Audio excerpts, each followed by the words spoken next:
This video is going to walk you through how to enter your grades for standards-based gradebooks. This is for our pre-K and kinder teachers for the 2021 school year and for our Montessori teachers at Lake Ridge. You'll notice here I'm already logged into my teacher's gradebook, and I've gotten here. Let me go back just a minute so you can see, but from the teacher access screen, you're going to click on My Gradebook, and then you'll click on the Standards Gradebook link right here. And it'll always take a little bit to log in. That's just because it's such a large gradebook with all the standards. But you'll notice coming across the screen here all of the standards that are in the marking period. As we go through the marking periods, this may get longer because you're only seeing the standards that are in effect for marking period 1 at this time. So what you'll do in order to start grading is you have a couple of options. You can click on the individual skill or standard here, and when you click on that, you'll be able to mass assign a 1, 2, or 3, or you can come in here and individually grade the assignment, or I'm sorry, these are not assignments, these are standards for that student. So for this student, I can identify rhyming words.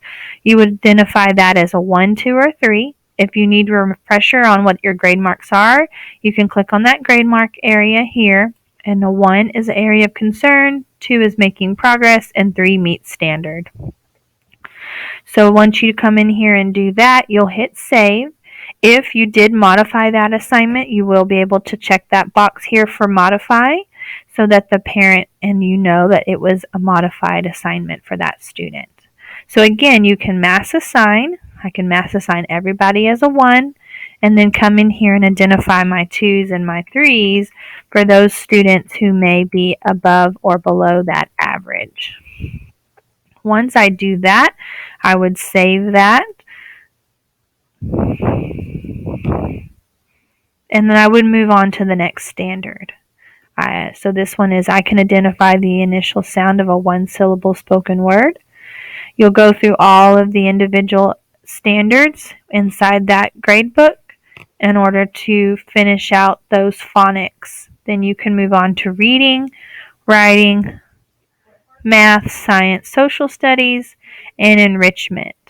Now you'll notice here that for enrichment, we have some new ones. So the first 3 here, the I can participate, are not standards that we're going to be using this year. Unfortunately, we can't delete them out of your gradebook because they had already been established when we established your gradebooks. But what we do ask is that you use the art, overall, art citizenship, music citizenship, and as you can see down the line here. You have your social studies, your science. Actually, I'm sorry, this is social emotional.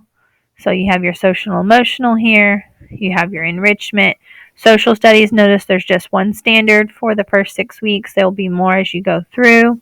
And then you have your math assignments here. I do want to point out that this last skill here, last standard here under I can identify the following numbers is what we call an element base. So when you click on this, you'll notice that it looks a little bit different. Notice it has element grading here. So you're not actually going to do the standard base grading here.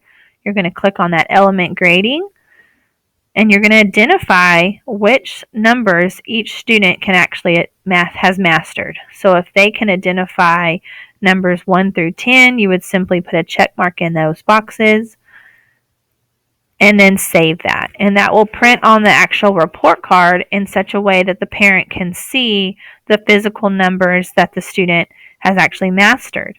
So don't put a check mark unless they've considered mastery on that number. Again, you would save. I'm not going to save this because, of course, this is a live teacher's gradebook. But again, this is the only one that's like that. This is the only skill. I can identify the following numbers. It does have an element grading.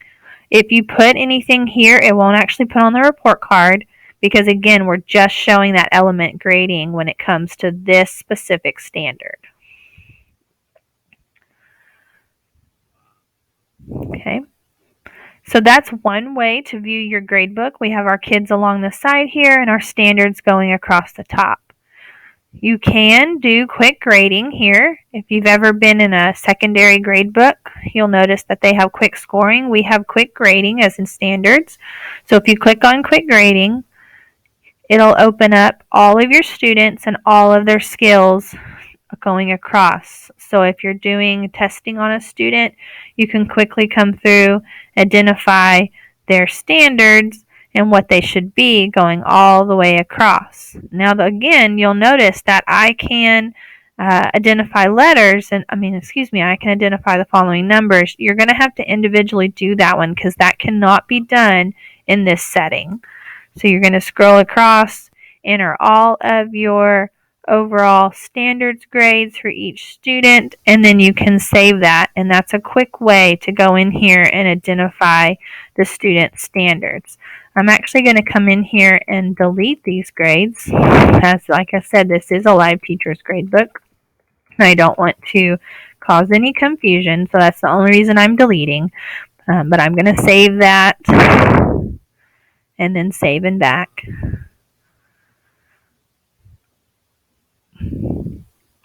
So right here under display options, we can change the way your grades look. So you can view skills by event, which is the individual phonics, reading, math, science, or you can view skills by student. You can select the skills for display. That's not a suggested option because we've already identified what skills or what subjects should be listed for each grading period. You can change your student display. So if you want to see students who have been dropped out of your classes, you can do that here. If you want your display name to look a little different, you can change that here. If you want it to be first name, last name, or last name, first name, you can also do that there.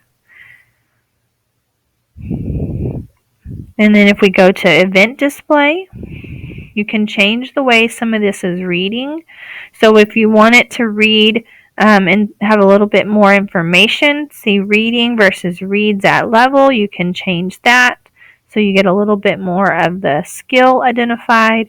You can also change the event heading down here. So some of this is just how do you want your gradebook to physically look. That's a personal preference for each teacher, and we encourage you to somewhat play around with that. But if I click on View Skills by Event, you'll notice that the gradebook changes just slightly here. And then we can come in here to Events, but we'd have everything identified as skills, so we would view skills by student. And we'll notice another gradebook change here. For me, this is a little bit harder to read through because you have to see the student here, and then you would see all of their skills going down until you get to the next student. Again, this is a little bit harder to view, but if that is your personal preference, that is a way for you to make your gradebook look. So I'm going to go back to View Skills by Event. Views Event. Where were we? Here, I think.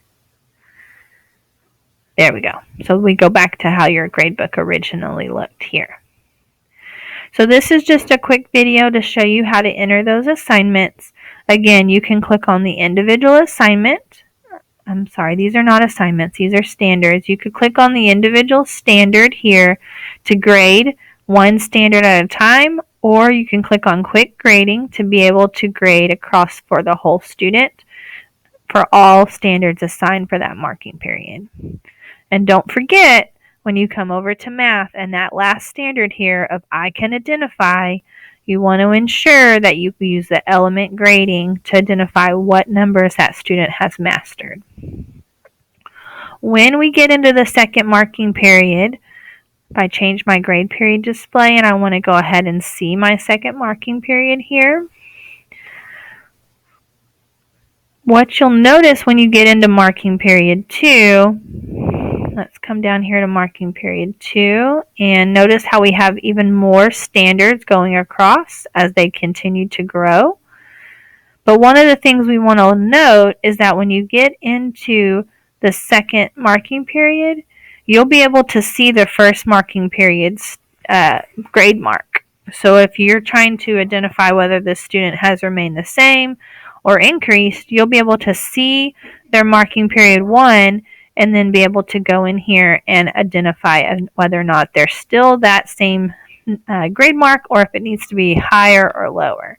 So it's a quick way to be able to take a glance of where the student was.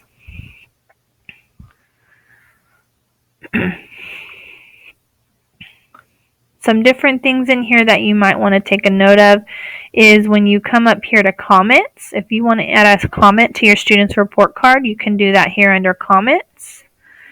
You click on marking period 1 and post comments. You would choose your comments. If you need the view the comment codes, you could do that here. You can see what comment code you want to use and then assign that. You can add up to 2 comments per student. So you can assign a comment here, and that would print on the student's report card and in Family Access for the parent to view.